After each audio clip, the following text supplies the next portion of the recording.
নবী রাখলে বায়াতের পেটে খোদা, নবীর বংশের লোকেরা অনাহারে আছে। আল্লাহ, আমি জুনাইদ একেতে আমার ইজ্জতের ব্যাপার, ওদিকে রসুলের মুসলমান বংশের ইজ্জতের ব্যাপার। আল্লাহ, আমি কই যাব? জুনাইদ বগদাদি বলে, আল্লাহ এই বগদাদ নগরের সব চাইতে বড় বীর আমি। আজকে যদি এই মানুষটার কাছে পরাজয় হয়ে যায়, ইজ্জত চলে যাবে। ওদিকে রসুল যদি উনাকে পরাজয় করি, উনি যদি জয় লাভ করে, তাহলে আমারও ইজ্জত চলে যাবে। কোন দিকে যাব? বাবনা পড়ে আর চোখের পানি ছেড়ে কান্দার বলে, আল্লাহ এই মহাবিপদের মুসিবতের সময় তুমি সমাধান দিয়ে দাও আমার আল্লাহ। জোরে জোরে চিল্লায় বলা যাবে না আল্লাহু আকবার। এ মুসলমান নেফারি কয়, এত ভাবছো কেন জুনাইদ? তুমি এত ভাবছো কেন এই লোকটাকে দেখে? জুনাইদ মাথা নত করে দাঁড়ায় আছে। কুস্তিয়ান বলে, শুরু করো, আর দেরি করো না। কুস্তি শুরু হয়ে গেল। প্রথম দুজনের বুকের সঙ্গে বুকটা মিলাইয়া জুনাইদ ডাক দে বলে, আল্লাহ আমার নবীর বংশের লোকের সঙ্গে বুকটা মিলাইছি রে, আমার জীবন ধন্য। আল্লাহ আমার নবীর বংশের লোকের লগে আমি বুক মিলাইলাম রে আল্লাহ। আল্লাহ আল্লাহ বলে চিৎকার মারলেন। জোরে জোরে চিল্লায় বলা যাবেন আল্লাহু আকবার। আমার ভাইরা, আমার বন্ধুরা, আমার নবীর বংশের লোক, আরে আমি এই বুকের মধ্যে জায়গা দিছি রে।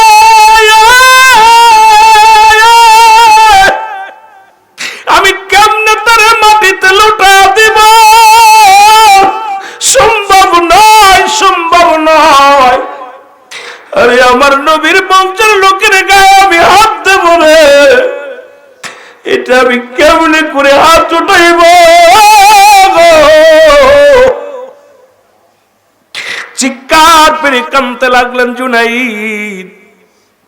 প্রথমবার নিজেই পরাজয় হলেন, জমিনের মধ্যে পড়ে গেলেন। পড়ে যাওয়ার পর লোকজনের সবাই রাগান্বিত হয়ে গেলেন জুনাইদের দিকে। জুনাইদ রে, যার সনে 10-12 জন মানুষ পারে না, সামান্য একজন অ্যাংলা মানুষ, তার কাছে তুমি পরাজয় মানলা। জুনাইদের বুকের পরে উঠিয়া উল্লাস শুরু করে দিলেন লোকটা। লোকজনে আবার দ্বিতীয়বার একই অবস্থা, বুকের সঙ্গে টান্দে ধরে রাখলেন। জুনাইদ খালি জড়ায়া ধরে চোখের পানিগুলো ছেড়ে দেয়। লোকজন আশ্চর্য হয়ে যায়, এমন কি শক্তি আছে লোকটার ভিতরে? এই লোকটার গায়ে তো কোনো বল নাই, গায়ের মধ্যে কোনো জোর নাই, তারপরেও কেন জুনাইদ তাকে ফেলাইতে পারে না? এবারও জুনাইদ পরাজয় মানলেন। তৃতীয়বার যখন শুরু হলো, রাজা নিজে এসে কয়ে, জুনাইদ রে, এবার আমার ইজ্জত লাগে, আমার ইজ্জতের বিষয়। বগদাদ নগরে সব চাইতে বড় বীর তুমি, আজকে যদি পরাজয় মানো আমার নাক কাটা যাবে, আমার লজ্জা দিও না রে জুনাইদ। জুনাইদ এইবার দাঁড়াইলেন। দাঁড়াইয়া চিন্তা করে গেল, আরে আমার নবীর বংশরা না খেয়ে আছে, আমি জুনাইদ জয়লাভ করবো না। জুনাইদ তৃতীয়বার জমিনের মধ্যে পড়ে গেছে। জুনাইদের বুকের পরে বসিয়া কুস্তিবীর উল্লাস যখন শুরু করেছে, জুনাইদ উঠে না, উঠতে পারে না রে। এইবার সবাই তারে বিজয় ঘোষণা করলেন, সোনা দানা টাকা পয়সা দিলেন। লোকটা বলে, ও জুনাইদ ওদেরকে বলে দাও, নবীর বংশের লোকেরা না খেয়ে আছে, কিছু শস্য দানা দিতে বলো। আরে আমি যাব, তারপরে ছোট ছোট মাসুম বাচ্চার মুখে আমি কানা দিব। জুনাইদ রে, ও জুনাইদ, এত পুরস্কারের আমার দরকার নাই, আমার কিছু শস্য দানার দরকার। আমার কিছু খাবারের ব্যবস্থা করমাও, আমার কিছু খাজুর খরমার ব্যবস্থা করে দাও, যেটা নিয়ে আমি নগদ নগদ তাদের মুখে দিতে পারবো। জোরে জোরে চিল্লায় বলা যাবে না আল্লাহু আকবার। ওরে প্রেম করিয়া বুইল না জীবনে, রাইখো মনে, বলো প্রেম করিয়া বুইল না জীবনে, বল প্রেম করিয়া বুইল না জীবনে, রাইখো মনে, আরে প্রেম করিয়া বেলাল ছিল নবীর ভক্ত,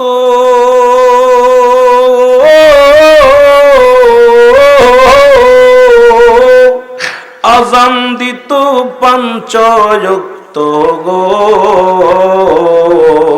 ওরে আযানেতে মিলতো নবীর শানে, হায় হায় আযানেতে। সবাই বলেন না, রাইখো মনে তোমরা প্রেম করিয়া, আরে প্রেম করিয়া বুইলা না জীবনে, রাইখো মনে আরে প্রেম করিয়া। ওয়াসকুরুনি পাগল ছিল,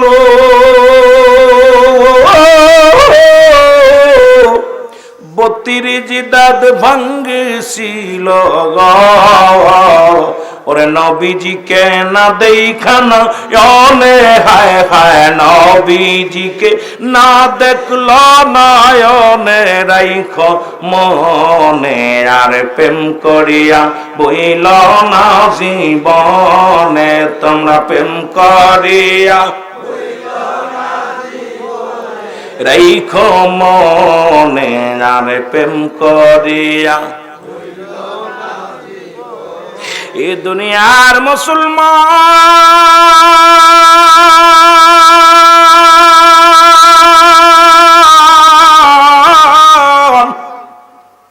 বগদাদ নগরের সবাই জুনাইদের উপরে রাগান্বিত হলো গো, সবাই ক্ষিপ্ত হয়ে গেলেন। জুনাইদ বলে, শুনে নাও শুনে নাও, আজ থেকে আমি সত্যার কসম করে বলি আমি আর কুস্তি খেলব না, জীবনে আর কোনোদিন কারোর লগে কুস্তি ধরব না। সবাই বলে, জুনাইদ রে কি বলতে চাও? কয় না না না না, কারণ আমার এই বুকের মধ্যে আমি নবীর আহলে বায়াতে নিছি, আরে নবীর আশিকরে আমার বুকের মধ্যে জড়ায়া ধরছি, এই বুকের মধ্যে আর কাউকে নিতে চাই না।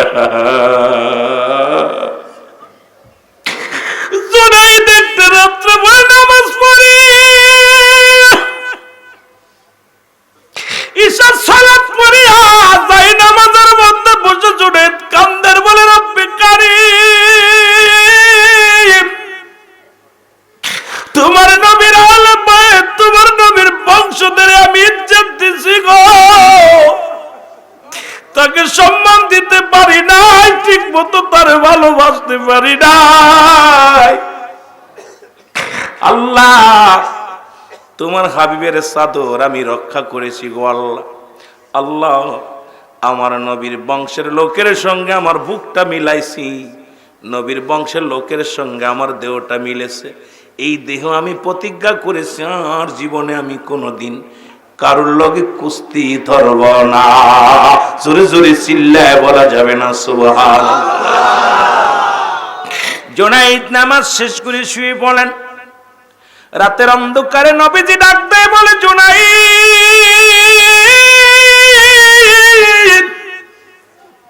জুনাইদ রে তোর হাবিব রে তুই এত ভালোবাসিস,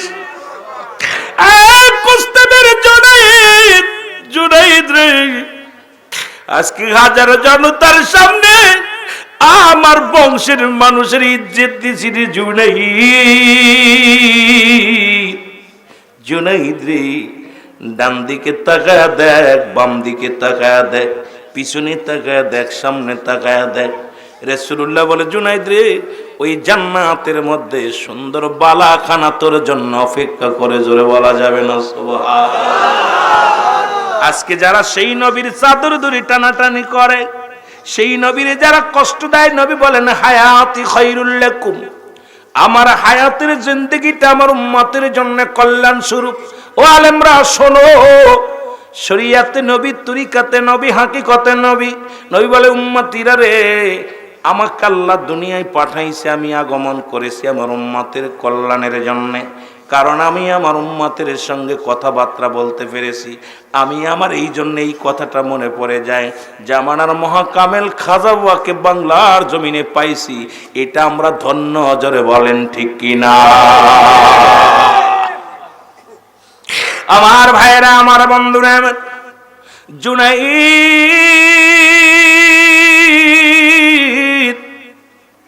আল্লাহর নবীকে প্রাণ ভরে দেখে ফেললেন, স্বপ্নের মধ্যে দিদার হয়ে গেল, নবীজিকে প্রাণ ভরে দেখলেন। এবার জুনাইদ প্রতিজ্ঞা করলেন, আমার নবী দোয়া করে আর বলে, জুনাইদ রে তুই টেনশন করিস না, এই বগদাদ নগরে আল্লাহ রব্বুল আলামিন আমার ইজ্জত রক্ষা করার জন্যে, আমার আহলে বায়াতকে সম্মান করার জন্যে, আমার বংশকে সম্মান করার জন্যে আল্লাহ রব্বুল আলামিন তোমার নামটা আল্লাহর ওলির দপ্তরে লেখা দিছে। জোরে বলেন সুবহানাল্লাহ। আর একটু জোরে। নবী প্রেম সুধা পান কর সবে মনবে, দনা যত না জোরাইবে। বলেন নবী প্রেম সুধা পান কর সবে মনবে, দনা যত না জোরাই। আহা, এই নবীর আহলে বায়াত, নবীর বংশকে ইজ্জত করার কারণে বগদাদ নগরে একজন কুস্তিবীরকে আল্লাহর ওলি বানায়া দিলেন। জোরে জোরে চিল্লায়ে বলেন মারহাবা। আর একটু জোরে। এমনকি আল্লাহ তাকে স্বপ্নের মধ্যে দেখাইলেন, জুনাইদ আমার হাবিবকে সম্মান করার কারণে, আমার হাবিবের বংশকে সম্মান করার কারণে তোমাকে জান্নাতের ভিতরে বিশাল বিশাল বিল্ডিং বালাখানা বানিয়ে রাখছে আমি আল্লাহ। এইটা হবে তোমার স্থান।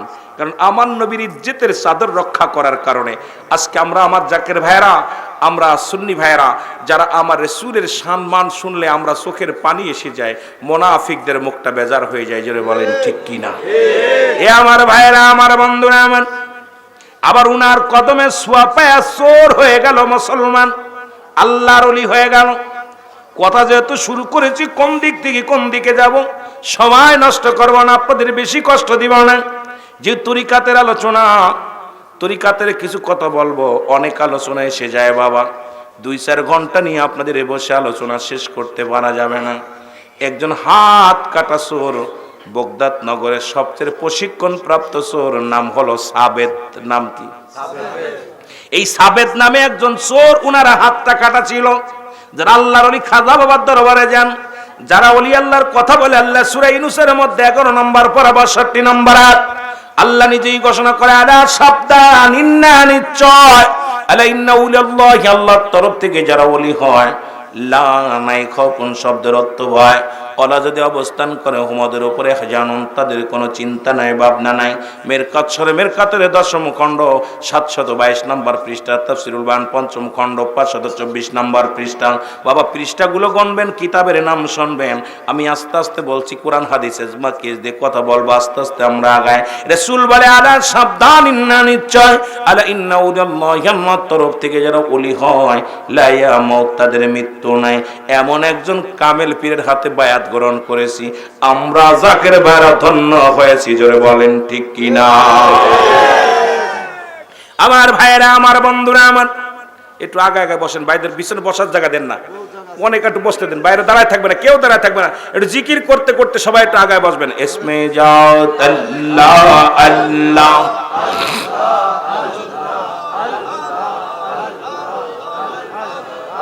তুমি যোগ শ্রেষ্ঠ আউলিয়া, তুমি যোগের শ্রেষ্ঠ আউলিয়া, আউলিয়া কল শিরোমণি তুমি মাওলানা। আল্লাহ আল্লাহ, আইরে তোমার মত এমন দরদি, তোমার মত এমন দরদি পাইলাম না আর খুঁজিয়া, বাবা মাওলানা।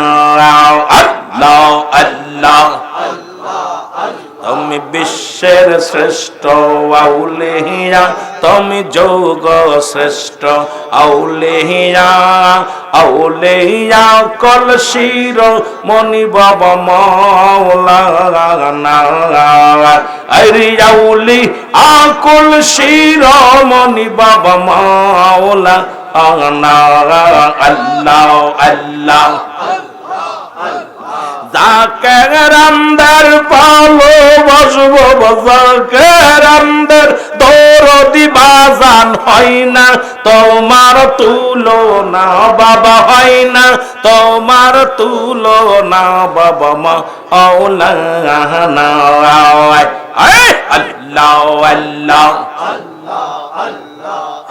এই যুগ শ্রেষ্ঠ আউলে সবাই বসেন না এই যুগ শ্রেষ্ঠ আউলিয়া আউলে আকল শিরোমণি বাবা মাওলানা আল্লাহ আল্লাহ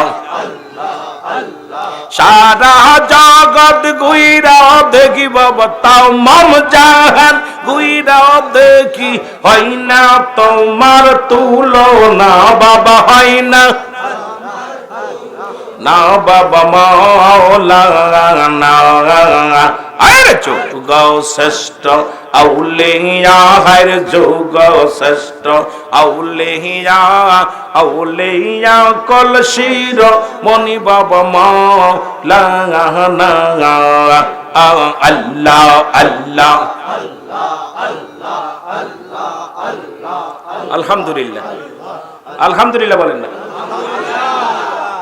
কিছু মানুষ হাসতেছে জিকির শুনে আমি অনেকবার চ্যালেঞ্জ করেছি জিকির কত প্রকার কি কি কোন মাকলুকাত কোন হালাতে জিকির করে বলতে পারলে 1 লক্ষ টাকা পুরস্কার আজকেও ঘোষণা করে দিয়ে গেলাম যে কোন মাকলুকাত কোন হালাতে জিকির করে যদি আমার মঞ্চে বসে যদি কোনো মুফতি মুহাদ্দিস সাহেব থাকেন বলতে পারেন আল্লাহর কসম সেলিম ভাইয়ের বাড়িতে বয়া বলতেছে আমি 1 লক্ষ টাকা পুরস্কার দিয়ে যাব জিকির হলো দুভাগে বিভক্ত একটা জাহিরি একটা বাতিনি জাহিরি জিকিরটি স্পষ্ট জিকির আল্লাহ আল্লাহ বাতিনি জিকিরটা হলো দুভাগে বিভক্ত চুপে চুপে জিকির যেটা একটা হলো ঠোঁট বন্ধ জিহ্বা চালু আর একটা জিহ্বাও বন্ধ ঠোঁট বন্ধ মানবদের বামদুদের নিচে একটা হাড় হাড়ের নিচে একটা গোস্ত আরবিতে বলে কলব ইংলিশে বলে হার্ট বাংলায় বলে হৃৎপিণ্ড এটা যাদের পবিত্র সমস্ত দেহরাজ্য পবিত্র জোরে বলেন সুবহানাল্লাহ এই জিকির আবার 4 ভাগে বিভক্ত দলিল তিরমিজি শরীফের প্রথম দ্বিতীয় খণ্ড 175 নম্বর পৃষ্ঠা কথা বুঝেননি আমি তার মুফতি টুপ্তি এত বড় বক্তা আগেই বলছি বাবা তারপরে দলিলগুলো নিবেন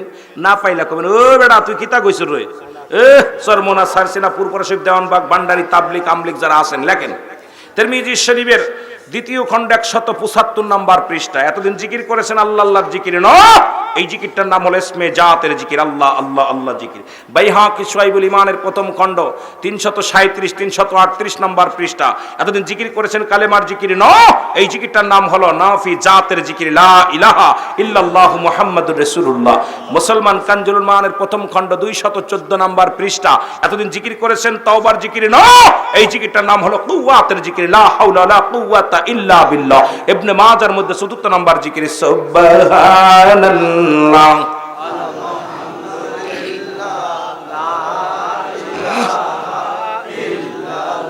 আমিন বলেন আমিন বলেন গলা ব্যথা হয়ে যাচ্ছে কারণ এত কষ্ট হচ্ছে কথা বলতে টানতেছে না কথা খুব কষ্ট হচ্ছে তারপরেও বলতে হবে কারণ অল্প একটু সময় আপনাদের কষ্ট দিব এখন জিকির যেটা বলতেছিলাম এখন আপনারা বলতে পারেন হুজুর এই 4 ভাগে বিভক্ত জিকির প্রথমত জিকির শব্দের অর্থ স্মরণ করা একমাত্র মানুষ এবং গাছ আল্লাহর দরবারে মাথা নোয়া নোয়া জিকির করে সুবহানাল্লাহ বলেন না আর একটু জোরে বলেন এখন এই জিকিরের বিষয় আপনি বলেন হুজুর এটা মানলাম নাই কিন্তু আপনারা জিকির করে যে এই যে মাথা ঝুঁকায় সবচেয়ে বড় জিকির করে কোরআনের হাফেজগুলো বিসমিল্লাহির রহমানির রহিম ইন্নাল্লাযীনা ক্বালু রাব্বুনাল্লাহু সুম্মা ইসতাকামু তাতানাজ্জালুল মালাইকাতু আল্লাহ ওরে বাবা রে বাবা ওরে জিগাইবে রে বাপ মারে তুইও করতেছিস কে কয় ভাই কোরআন এত জাদু কোরআন যখন পড়ি এর ভিতরে এত মধু পড়লেই কেন যেন কে যেন ঝুলিয়ে দেয় জোরে বলেন ঠিক কিনা কোরআন পড়তে গেলে ঝুল সবচেয়ে বেশি জিকির করে কারা কোরআনের হাফেজরা হাফেজ আছে নাকি কেউ ঝোলে না এই রকম ঝোলে এ বাবা আর আমরা আল্লাহ আল্লাহ ভাই অনেক মসজিদে ইল্লাল্লাহ করতেছে কি তাতে দোষ নেই আমরা আল্লাহ আল্লাহ জিকির করতে হাসতেছে ছেলেরা মুনাফিক সিনার উপায় হলো যখন জিকির করবে অলসতা করবে যখন নামাজ পড়বে গাফিলতি করবে এই অলসতা করবে নামাজ পড়তে গেলে গাফিলতি করবে জিকির করতে গেলে মুনাফিক সিনার উপায় এই মুনাফিকগুলো যারা দেখবেন হাসতে, জিকির সময় হাসে, এটা সবচেয়ে বড় মুনাফিক। আর মুনাফিকদের জন্য আল্লাহ কমিনান নাস, মানুষের মধ্যে মায়াকুল তারা বল বামান্না ত্রিমান আনছে বিল্লাহি, আল্লাহর প্রতি, অবিল্লাহ বিল আখির, আখিরাতের প্রতি বিশ্বাস স্থাপন করছে, মা হুম বিমুমিনিন।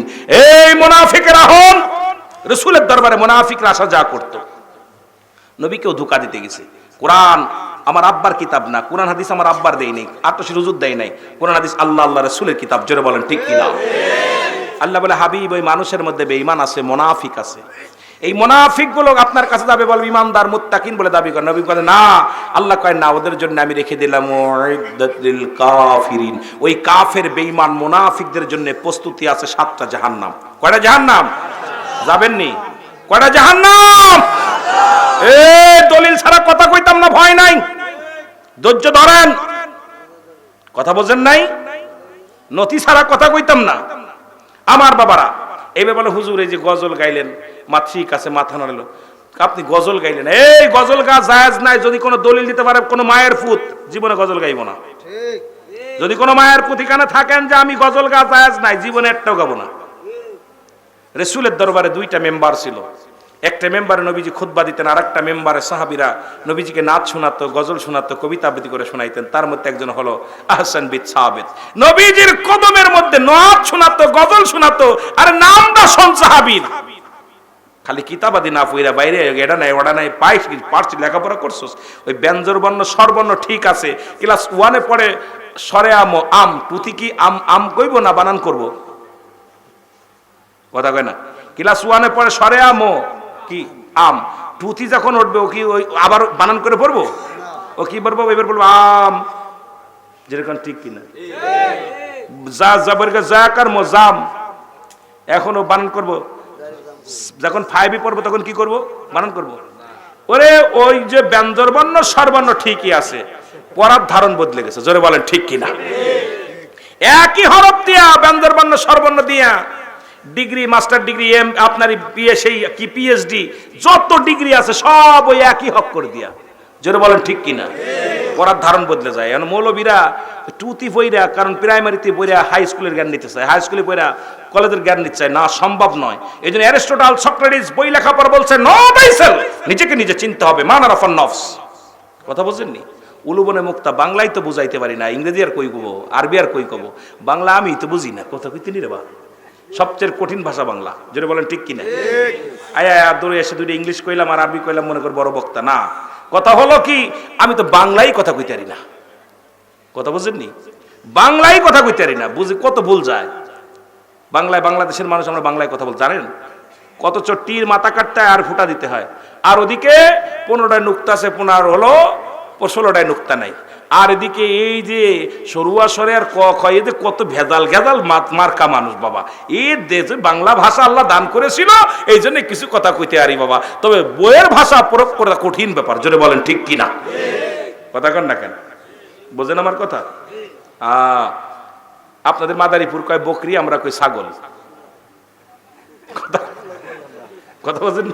কি কয়? বরকি, বরকি।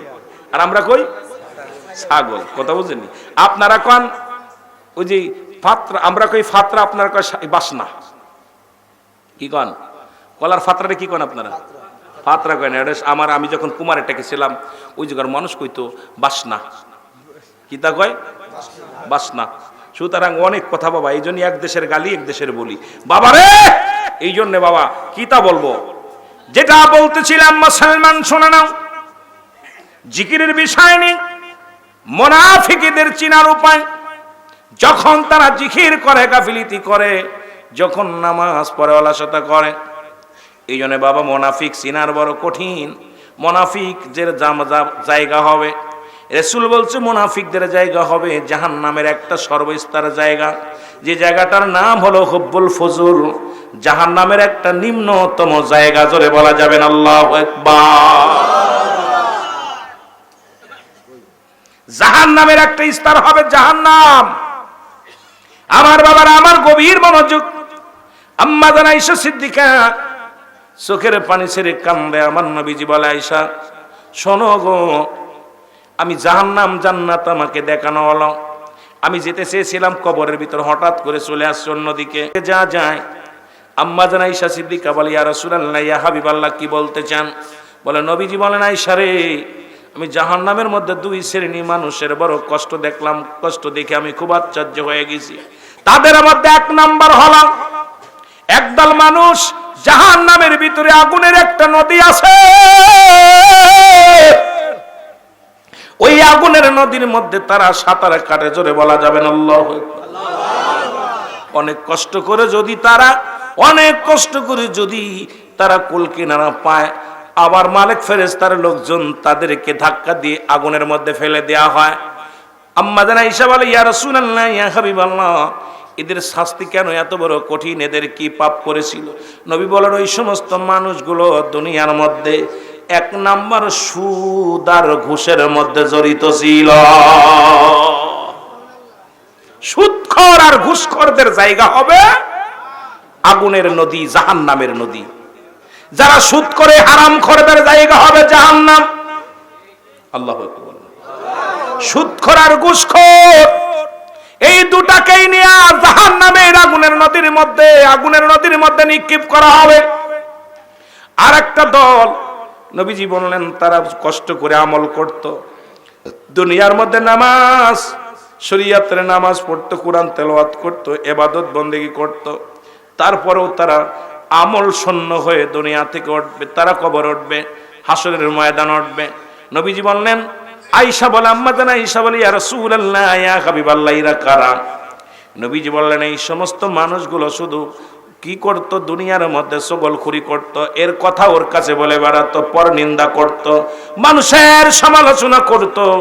এই মানুষগুলো যখন আপনার বিরুদ্ধে আমি সমালোচনা করব, যখন আপনার এই গুণাগুণ যদি ভিতরে না থাকে, আপনার আমলনামা থেকে সব কেটে চলে আসবে আমার আমলনামায়, আপনি আমল শূন্য হয়ে যাবেন। আরে জামানার মধ্যে একজন পীর দেখেছি, বর্তমান জামানায় ছিলেন, কত পীর সাহেব আমার পীরকে গালি দিয়েছে, কত পরনিন্দা করেছে। আমার বাবা জান জীবনেও জবান দিয়া কাউকে গালি দেন নাই, কাউকে কারোর বিরুদ্ধে সমালোচনা করেন নাই। আমার বাবানরা এত গালি দিছে, কত পীর সাহেব ডায়ে ছুটিয়া, কত মাওলানা সাহেব হুজুরে নিয়ে কত কটূক্তি করেছে। আল্লাহর কসম করে বলি, আমার পীর কেবলা জান কোনদিন কোন পীরের সমালোচনা করে নাই। জোরে বলেন ঠিক কিনা? কথাগুলো খেয়াল করবেন। 2 ঘন্টা 3 ঘন্টা ওয়াজ করে লাভ নাই, একটু খেয়াল করবেন। কারণ নবীজি বলতেছেন, আয়েশা রে, ওই সমস্ত মানুষগুলো ওর আমল শূন্য হয়ে যাবে, আমল বরবাদ, সব আমল শূন্য, জাহান্নামে চলে যাবে। তা আমি আমার এই কথাটা দেখা পরে আমি আশ্চর্য হয়ে গেলাম যে আমার পীরকে কতজন কাফের বলছে, কতজন কত কথা বলছে। আমার পীর কোনোদিন প্রতিবাদ, বাবা ওরা বোঝে না, বলছে আল্লাহ ওদেরকে ক্ষমা করুক, ওরা যেদিন বুঝবে সেদিন আসবে। ঠিক কিনা? ঠিক কিনা? এই জন্য মনের ভিতরে পড়ে গেল বলে কথাটা বললাম। আমার ভাইরা, আমার বন্ধুরা, আমার গভীর মনোযোগ। আমি যেদিকে যাইতেছিলাম, জুনায়েদ বাগদাদী হাত কাটা সাবেদের কথা মনে আসেনি? কথা বলে না? চোর সাবেদ একদিন রাত্রে বেলা চুরি করার জন্য চলে আসলেন জুনায়েদ বাগদাদী বাগদাদ নগরের মধ্যে। আর জুনায়েদ বাগদাদী এমন একজন পীর ছিলেন, এমন একজন আল্লাহর ওলি ছিল, তার ঘরের মধ্যে সোনা দানা ছিল না, টাকা পয়সা ছিল না। এখন আমার দেশের পীরেদের তো অভাব নাই। আমার দেশের পীরেদের কত বিঘে জমি নিজেই বলতে পারে না। আমার দেশের পীরেদের কত কান বাড়ি আছে বলতে পারে না। আমার দেশের পীরেদের কতটা বউ আছে নিজেরা বলতে পারে না। আমার দেশের পীরদের কত অবৈধ সম্পদ আছে বলতে পারে না। কিন্তু জুনায়েদ বাগদাদী একটা ব্যতিক্রম পীর। তার ঘরের মধ্যে শুধু জায়নামাজ আর তাসবিহ আর কিছু পাঞ্জাবি ছাড়া ঘরের মধ্যে অন্য কিছু পাওয়া যায় নাই। জোরে বলা যাবে না আল্লাহু আকবার। পীর কারে বলে দেখেন। আমার ভাইরা, আমার বন্ধুরা, আমার জুনায়েদ বাগদাদী রাতে অন্ধকারে তাহাজ্জুদের নামাজ পড়িয়া রব্বে কারিমের দরবারে হাত উঠায় কান্দে। এই ফাঁকে দরজা খোলা, চোর ঢুকছে ঘরের মধ্যে। চোর সাবেদ ঘরের মধ্যে ঢুকেছে বাগদাদ নগরে। চোরে ঢুইকা দেখে ঘরের মধ্যে সব খালি পানির একটা পাতিল, খানার একটা পটিল, ভিতরে ঢোকে কিছুই পায় না। বড় আশ্চর্য হয়ে গেলেন। আরে চুরি করতে আসে, 2 দিন না খেয়ে আসি, এখন চুরি করতে আসে যদি কিছু না পায় আর কার বাড়ি যাবে? এদিকে সকালও হয়ে যাচ্ছে। এই চুরি করে আমি সরতে পারবো না, ধরা পড়ে যাব।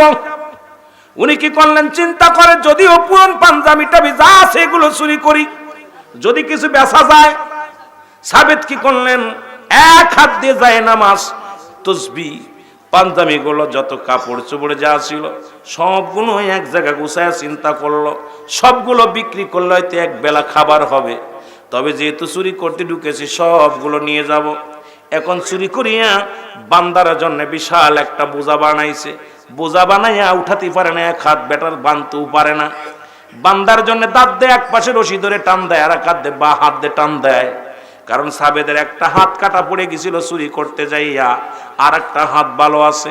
মুসলমান শুনে নাও, শুনে নাও, এবার মুসলমান জুনাইদ বগদাদির ঘুম ভেঙে মুসলমান ওদিক দোয়া শেষ করে উঠছে, উঠিয়া দেখে রে ঘরের মধ্যে এক চোর। এই চোর চুরি করিয়া নিজে বোঝা বানতে যায়, বানতে পারে না, সালাম দিছে, আসসালামু আলাইকুম।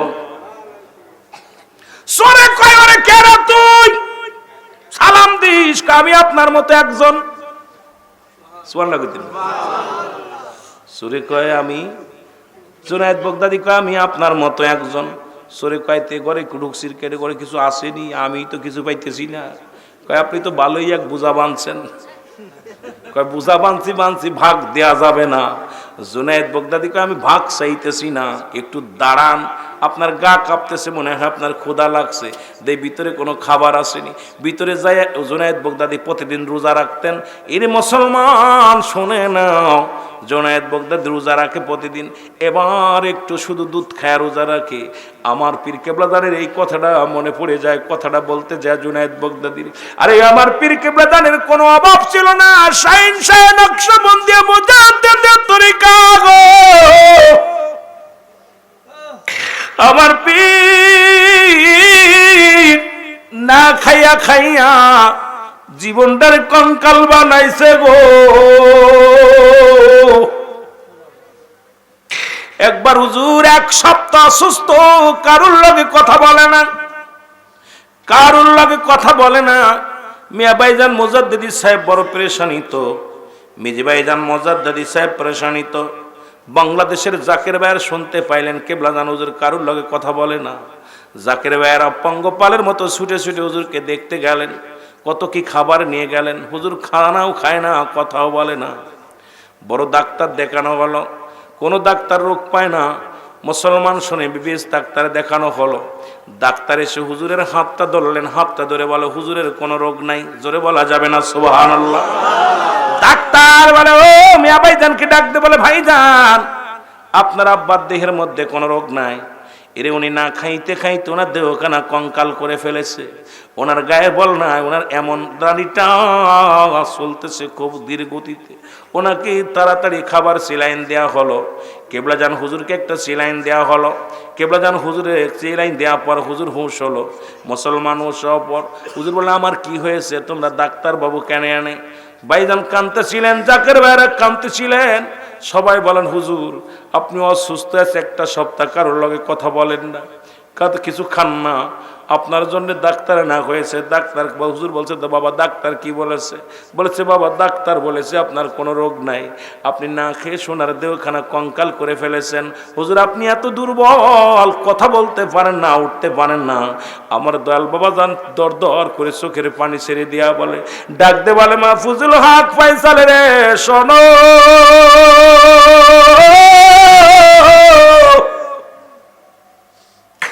আমার তো মন চাই খাইতে। যখন আমি খানা নিয়ে সামনে বসি, টাকা দেখে আমার মুরিদের পেটে খাবার নাই, আমার মুরিদের পণ্যে খাবার নাই, পুরীদের পণ্যে কাপড় নাই। আমি মুজাদ্দিদ এই জন্য খাইতে পারি না বাবা, আমি এই জন্য খাবার খাই না। যখন তাকায় দেখে আমার অনেক মুরিদ না খেয়ে ঘুমায় আছে। বাবা আমি যদি খেয়ে ঘুমায় যাই, আল্লাহর দরবারে আমি কি জবাব দিব? জোরে বলেন আল্লাহু আকবার। এর মুর্শিদ আমার পাগল বানাইছে, বলেন বান্দা আমার আমাইকে বোঝাইয়া দিবে রে, আমাইকে শিখাইয়া বন্ধু আমার। আমরা বান্ধবেরই প্রেমে পড়েছি,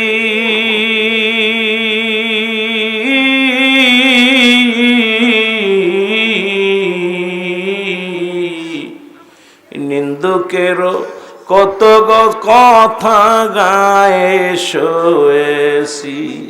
ওরে যে যা বলে বলুক রে মুর্শিদ, আমি তোমায় ভালো বেসেছি বান্ধব আমার।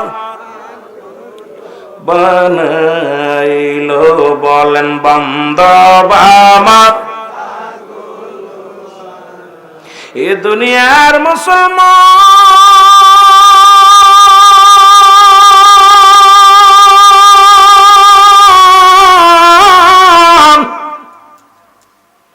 জুনায়েদ বাগদাদী দুধটা নিজ হাতে গরম করে আনিয়া সুরকে বললেন, ভাই আপনি খেয়ে নেন, গায়ে বল হবে। সুরকে দুধের বোতল দিলেন, দুধটা খাইয়া পান করিয়া সুরে বলে, আপনি কি বাড়ির মালিক নাকি? সত্যি করে বলেন, কারণ আপনি আমাকে আপ্যায়ন করেন, নিশ্চিত আপনি বাড়ির মালিক। জুনায়েদ বাগদাদী কয়, না বাবা, আমি আপনার মতো একজন। জোরে বলা যাবেন আল্লাহু আকবার। জুনায়েদ বাগদাদী ডাক দে বলে, আল্লাহ, এখন যদি বলি আমি বাড়ির মালিক, উনি এগুলো চুরি করতে পারবেন, হয়তো ক্ষুধার্ত অবস্থায় সোনার ফ্যামিলির লোক। আরে আর আমার দেশের মানুষ হোটেলে খানা খাওয়ায় আর মারতে মারতে মেরে ফেলে। তোফাজ্জল নামে একজন পাগল আমার দেশের শিক্ষিত সমাজের হাত থেকে রক্ষা পায় নাই। আর আল্লাহর ওলি হয় এত সহজ নয়। আল্লাহর ওলি চিন্তা করে, আল্লাহ ও দায় থেকে বিপদে পড়ে আমার ঘরে চুরি করতে আসে, এখন যদি আমি তাড়িয়ে দিই, এখন যদি আল্লাহ আমি ধরে ফেলি, ওই তোর বাল বাচ্চাগুলো না খেয়ে থাকবে। আরে যাক, আমি পরিচয় গোপন করলেন। আল্লাহর ওলি বলে, বাবা আমি চোর নয়, আমি আপনার মতো একজন। জোরে বলা যাবেন আল্লাহু আকবার। দেশের যুবকেরা শোনো, এবার জুনায়েদ বাগদাদী বুঝাটা বানলেন, বান্দিয়া দিয়া কয়, হুজুর, সোরে হুজুর বলতেছে, জুনায়েদ বাগদাদী ভাই আপনি এত বড় বোঝা নিতে পারবেন না, আমার মাথায় উঠাই দেন, আমি আপনার সহযোগিতা করি। সুরে মুসলমান সাবেদ বলে, সাবেদ ডাক দে বলে, হুজুর।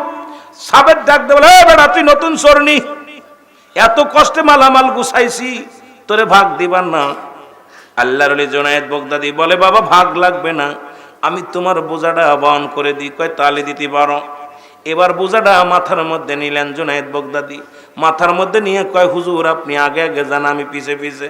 জুনায়েদ বাগদাদী পিছে পিছে বোঝা নিয়ে যায়। সাবেদ চোর আস্তে আস্তে আগে আগে আগে আগে যায়। জোরে বলা যাবেন আল্লাহু আকবার। এরে আল্লাহর ওলি ক্ষুধার্ত অবস্থা হাঁটতে পারে না, সারাদিন রোজা রাখছে গো, ক্লান্ত মানুষ। এত বড় কুস্তিয়ান একজন ক্লান্ত হয়ে গেছে, দেহটারে মাটির মানুষ বানায় লাগছে। আর আমার দেশের পীরদের গায়ের গোস্ত 8 মন 10 মন 3 মন 4 মন, খালি আপেল আঙ্গুর খাইয়া এসির মধ্যে হুইয়া এমন বডি বানাইছে রে বাবা, দরজার দিয়া ঢোকে না। আবার এমন এমন পীর আছে পেটটা একদম ঠেকে যায় দরজায়। জোরে কোন ঠিক? তুই কি রাম পীর রে? তুই তো নিজেই খেয়ে শেষ করছিস। দেহটারে কঙ্কাল, জাকাত দিছিস, দেহের জাকাত দিছিস। কোন ইমানদারের বডি হইতে পারে না। আপনারা তো খাওয়ায়, খালি মুরগিগুলো খাওয়ায় খায় আমাদেরও শেষ করতেছেন। বিপদে আছি, বড় বিপদে আছি, ধরা পড়ে যাব। কামিল হয় এত সহজ? এত সহজ না।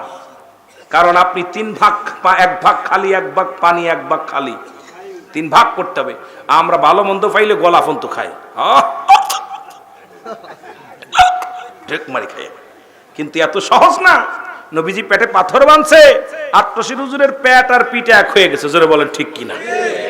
এত সহজ। দেখবেন যত ক্ষুধা লাগবে আপনার ভিতর থেকে কান্না আসবে, তত যত আপনার ক্লান্ত দেহটা হবে তখন আল্লাহকে ডাকতে মজা লাগবে।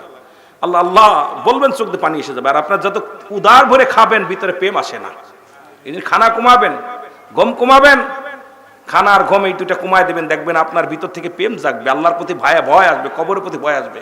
আপনি খাচ্ছেন পেট ভরে, খিদে নাই, ওলাস নাই, একদম দেহটা ভালো চলতেছেন একদম ম্যারাডোনার মতো, যেরকম ঠিক কি না? ভয় আছে, বড় বিপদ। আমার ভাইয়েরা, আমার বন্ধুরা, আমার হাই হাই 12:30 বাজে গেছে। বন্ধুরা আমার শুনেলেন যে কথা বলতেছিলাম, জুনায়েদ বাগদাদীর মুখে চোখে ঘুষি মারে, লাথি মারে, পিছে যখন পড়ে যায় সাবেদ ধরে ধরে মারে। আর মার খায়ের কয় নতুন চোর, চুরি করতে আইছিস, হাঁটতে পারিস না তাই চুরি করতে আইছিস, কেন মার দেয়? বিশাল একটা ব্রিজ সামনে বেঁধে যায়। এই ব্রিজটা যখন উঠতে যায়, জুনায়েদ বাগদাদী বোঝা নিয়ে জমিনের মধ্যে পড়ে যায়। সাবেদ এসে জুনায়েদ বাগদাদীর গায়ের মধ্যে 2টা লাথি মেরে দিছে। লাথি খায়া চোখের পানি ছেড়ে কান্দে। সরে কয় যে তুই কষ্ট পাইছিনি? কয় না ভাই, কষ্ট পাই নাই, আপনি আমার মেহমান, আপনার মেহমানদারি করতে পারি নাই, আপনার উপকার করতে পারি নাই, এটাই তো আমি বড় অপরাধী করেছি, আপনার বোঝা কেন আমি বহন করে নিতে পারছি না, এটা আমার বড় অপরাধ। এর অনেক কষ্ট করে বোঝা টান্দে উঠা দিয়া গো। এবার বাড়িতে পৌঁছায় দিয়া বলে, হুজুর ডাক দে, বলে সাবেদ রে, তোমার বাড়িতে আমি মালামাল পৌঁছায় দিলাম, এবার যাই। কই কিছু ভাগ নেবে না? কই ভাগ লাগবে না, আমি ভাগ চাই না, আমি আপনার মতো একজন নতুন প্রশিক্ষণ নিতেছি, ভাগ চাই না, যাই, আমি চলে যাই। বলছে আপনি আমার বাড়িতে গেছেন, আমি আপনার ঠিক মতো যত্ন করতে পারি নাই, আপনার খেদমত করতে পারি নাই, আমি রব্বি কারিমের দরবারে কি জবাব দিব? বলেই রওনা হয়ে গেছে। চোর আর হাকিকত বুঝতে পারে নাই। এবার জুনায়েদ বাগদাদী বিদায়ের পরে চোর চিন্তা করে, তারে এত মারা মারলাম, তারে লাথি ঘুষি মারলাম, তাকে গালি দিলাম, একটা প্রতিবাদ করলো না। লোকটা যদিও নতুন চোর, কিন্তু চোরের তো আর জীবনে দেখি নাই, এই দাড়িওয়ালা টুপিওয়ালা ব্যক্তিরা কম কষ্ট দিলাম না, একবারও প্রতিবাদ করলো না। এই লোকটারে আমি খবর নিব, এই লোকটাকে আগামীকাল আমি খবর নিব, জোরে বলা যাবে না আল্লাহু আকবার। পরের দিন সকালবেলা উঠিয়া চলে আসেন এলাকার মধ্যে, কুনিয়ার মধ্যে ধরেন চলে আইছে। এসে সাবেদ ডাক দিয়ে বলে, ভাই ওই বাড়ি ডাকার আপনারা চেনেননি? ছোট ছোট বাচ্চাদের জিগায়, বাবারা শোনো, ওই বাড়িতে কে বাস করে? বলে ওটা তো আমাদের হুজুরের বাড়ি। সুবহানাল্লাহ বলেন। বাচ্চারা বলে ওটা আমাদের হুজুরের বাড়ি। কয় হুজুরের নাম কি? আপনি কি চেন? আপনার বাড়ি কয়? কয় বগদাদ নগরে। কয় তুমি বগদাদ নগরে বাস করো, আমার হুজুরের বাড়ি চেনো না? উনি আর কেউ নয়, উনি হলো জুনাইদ বাগদাদী। আরো জোরে, উনি হলো জুনাইদ বাগদাদী। সরে সাবেদ বসে পড়ছে জমিনের মধ্যে, আল্লাহ আমি কার লগে বেয়াদবি করলাম? আরে আমি বুঝতে পেরেছি রে, যখনই আমার দুধের পেয়ালা আমার হাতে ধরায়া দিছে, আমি চোর, আমার শোনে, আমি তাকে গালি দিয়েছি, আমি তাকে মারছি, একটা প্রতিবাদ করে নাই। আল্লাহ আমি বড় অপরাধী রে, আমি বড় ভুল করেছি। দৌড়ায়া সাবেদ চোর, রাত কাটা চোর দৌড়ায়া গেছে আল্লাহর ওলির দপ্তরে। মানে যে যায় নামাজটাই পড়বে নামাজ, সেই যাই নামাজটাও চুরি করে নিয়ে গেছে। এখন আল্লাহর ওলি জমিনের মধ্যে মাটির মধ্যে বসিয়া চোখের পানি ছেড়ে কান্দার বলে, আল্লাহ গত রাত্রে আমার বাড়ি যে চোরটা ছিল ক্ষুধার্ত অবস্থায়, আল্লাহ আমি তার যত্ন করতে পারি নাই। এই লোকটা হয়তো ক্ষুধার্ত অবস্থা আছে, আল্লাহ তার ফ্যামিলির মানুষগুলো হয়তো না খেয়ে আছে, আল্লাহ আমার তুমি এত সম্পদ দাও না যে আমি তোরে বিলিয়ে দিব। আল্লাহ আল্লাহ ওকে তুমি ধনী বানায়া দাও জমিনের মধ্যে। আল্লাহর কাছে কান্দার বল, আল্লাহ তুমি তাকে অভাবনাটন দূর করে দাও। আল্লাহ সেজন্য ওই পথ থেকে ফিরে আসিয়া যেন বড় কামেল হইতে পারে। আল্লাহর দরবারে দোয়া করে, দৌড়ে যায় সাবেদ দৌড়ে যায় আল্লাহর ওলির কদমের মধ্যে পড়ে গেছে। আরে পড়িয়া কান্দে, আল্লাহর ওলি গো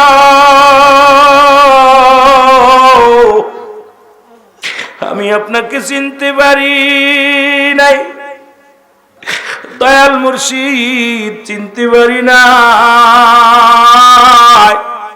আমারে আপনি ক্ষমা করে দেন, জীবনে আর চুরি করব না। আপনাকে গালি দিছি, মন্দ বলেছি, আপনি কষ্ট পেয়েছেন। আল্লাহর ওলি জুনাইদ বাগদাদি ডাক দিয়ে কয়, বাবা আমি তো কষ্ট পাই নাই, আপনি আমার মেহমান হয়ে আসলেন, আমি কেন আপনার বাড়ি এগুলো পৌঁছায় দিয়ে আসলাম না? অপরাধ তো আমি করেছি বাবা, আপনার মালামাল আমি ঠিক মতো টেনে দিতে পারি না, অপরাধ তো আমি করেছি। এ মুসলমান সাবেত কি করলেন? হাত কাটা চোর সাবেত তওবা করলেন আর দোয়া করলেন, বলেন আশহাদু আল্লা ইলাহা ইল্লাল্লাহু ওয়াহদাহু লা শারীকা লাহু ওয়া আশহাদু আন্না মুহাম্মাদান আবদুহু ওয়া রাসূলুহু। জোরে বলেন সুবহানাল্লাহ। তওবা করে নিলেন, কালেমা পড়ে নিলেন। এই হাত কাটা সাবেত আল্লাহর ওলির খাতিরে জগৎ বিখ্যাত একজন আল্লাহর ওলি বানায়া দিলেন আল্লাহ। আল্লাহর ওলির কদমে পড়িয়া, এই জন্য আল্লাহর ওলিরা হলো পরশ পাথর। আত্মসিদ্ধ দরবারে কত গুন্ডা যায়, কত বদমাইশ যায়, কত খারাপ মানুষ, প্রকৃত মানুষগুলো যায়। আমার কেবলা জানের শাহাদত আঙ্গুলের ছোঁয়া পাইয়া এই দুনিয়ায় হাজার হাজার মুর্দাদের জিন্দা হয়ে গেছে। জোরে বলেন ঠিক কিনা? কত সন্তারাস, কত গুন্ডামি ছেড়ে দিছে, সন্তান ছেড়ে দিছে, খুন খারাপি ছেড়ে দিছে। কত মানুষ আত্মসিদ্ধ দরবারে যাইয়া আমার জানা মতে কত মস্তান মানি করছে, গাঁজা গুলি নিয়ে ব্যস্ত ছিল। আমার দয়ালের এক নজর চেহারা দেখা পর এই পরশ পাথরের ছোঁয়া পাইয়া আট্টশির হুজুর হলো একটা পরশ পাথর, এই জামানার পরশ পাথর। আমার দয়ালের কদমে যাইয়া এই মানুষগুলো ঈমানদার হয়ে গেছে। জোরে বলেন ঠিক কিনা? কামেল মোকাম্মেল ওলি আমার বাবা মাওলানা, বলো কামেল মোকাম আমার বাজান। আরে দুনয়নে দেখলে তারে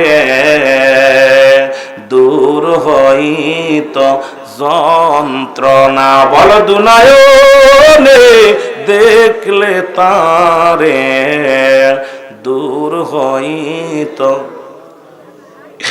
বাবা তুমি ভালোবাসো, তোমার ভালোবাসার নাই তুলনা।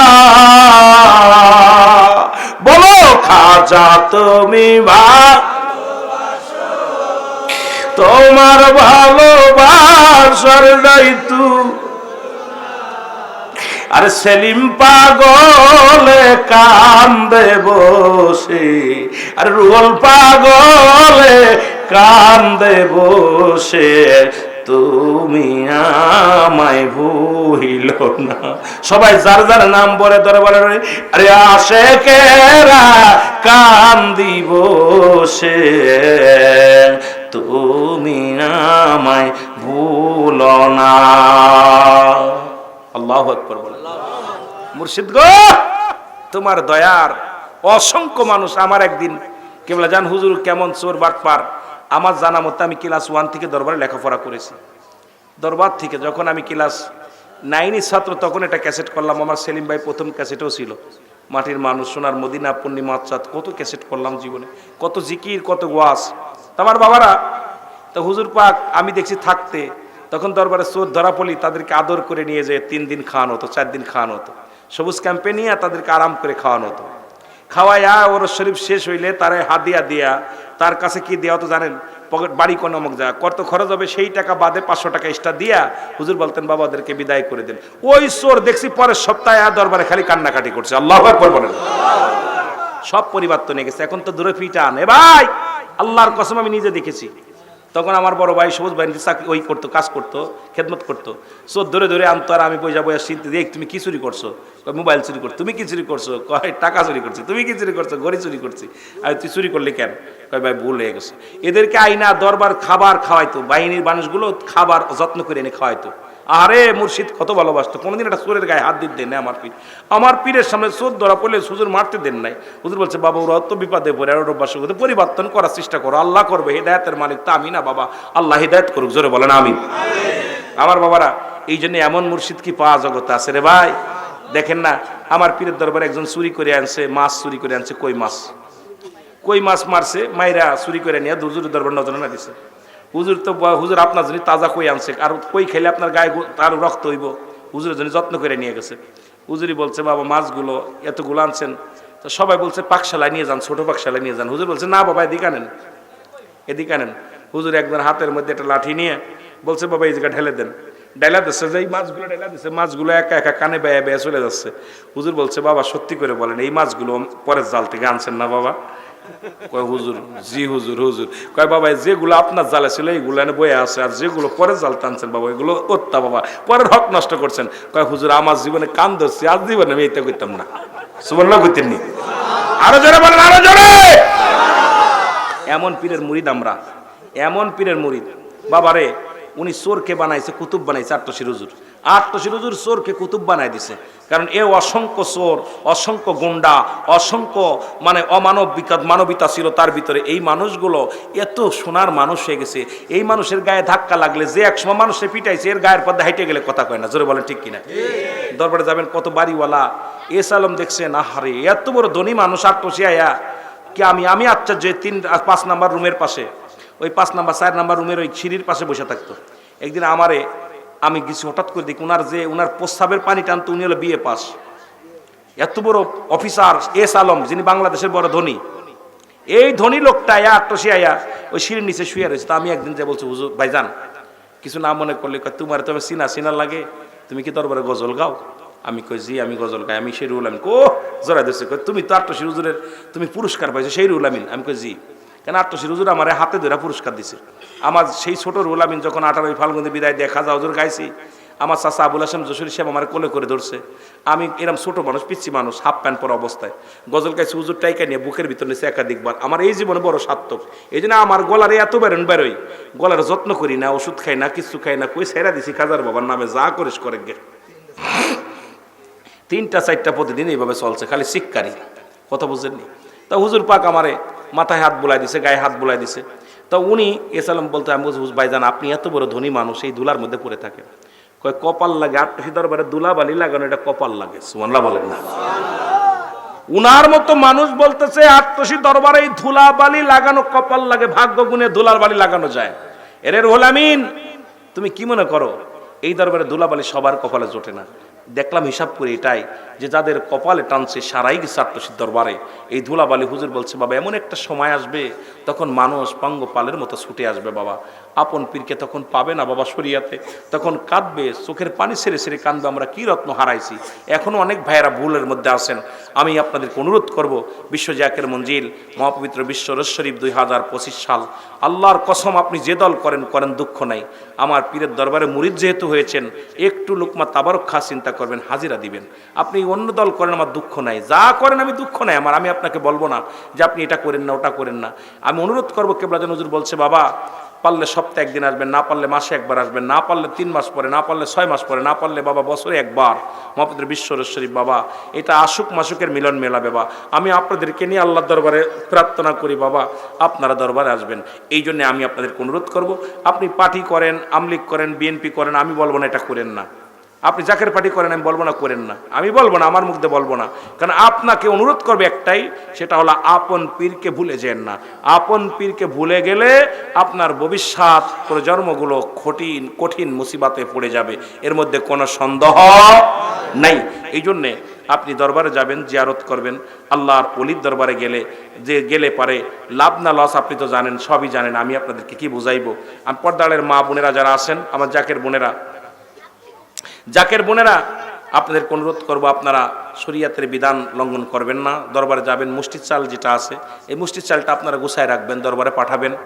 আর জাকের ভাইরা, এক জাকের ভাই যখন পাবেন আর এক জাকের ভাইরে 70 গুণ মহব্বত করবেন, নিজের ঘরের গামছাটা বিছায়া দিবেন, ওর পর বৈশা দোয়া করবে, আপনার জন্য 1 গ্লাস পানি দিবেন, বাড়িতে গেলে 1 গ্লাস পানি দিবেন, সেই ভালোবাসাটা ফিরে আনেন। হুজুর যে বিনা সুতার মালা আপনাদের গলায় দিছে, সেই মালাটা যেন ছিঁড়ে না যায়। এই ঘর মুসিবাতের জামানা, হুজুর বলছে বাবা এমন একটা সময় আসবে তসবির সুতা যেমন ছিঁড়ে গেলে মালা ধরে রাখা যায় না। হুজুর তসবির সাথে উদাহরণ দিছে যে বাবা তসবি যদি ছিঁড়ে যায়, এই সুতার মধ্যে থেকে মালা সব ঝরে যায়। জোরে বলেন ঠিক কিনা? হুজুর বলছে বাবা এমন একটা সময় আসবে, বিপদ এইরকম আসবে, মানুষের উপরে এইরকম বিপদ আসবে বাবা, তখন যারা ওই মালাটাকে কন্ট্রোল করতে পারবে এরাই হলো প্রকৃত জাকের বাবা, এরাই প্রকৃত ইমানদার। আমি এই জন্য অনুরোধ করবো আপনাদেরকে, এইরকম আপনাদের উপর অনেক পরীক্ষা চলবে, অনেক ইমান হারা পরীক্ষা চলবে, খবরদার। ওইখানে দাজ্জাল আসবে এক হাতে জান্নাত নিয়ে এক হাতে জাহান্নাম নিয়ে, আপনাদেরকে এরকম কিছু মানুষ ধোঁকা দিবে, খবরদার আপন পীর থেকে দূরে সরে যাবেন না। কারণ সূর্যমুখী ফুল যেমন সূর্যের দিকে, সূর্য যেদিকে ঘোরে সেদিকেই সূর্যমুখী ফুল ঘোরে, আপন মুর্শিদ যেদিকে আসে ওদিকে আমাদের ঘোরা উত্তম। জোরে বলেন ঠিক কিনা? কথা বোঝেন নাই?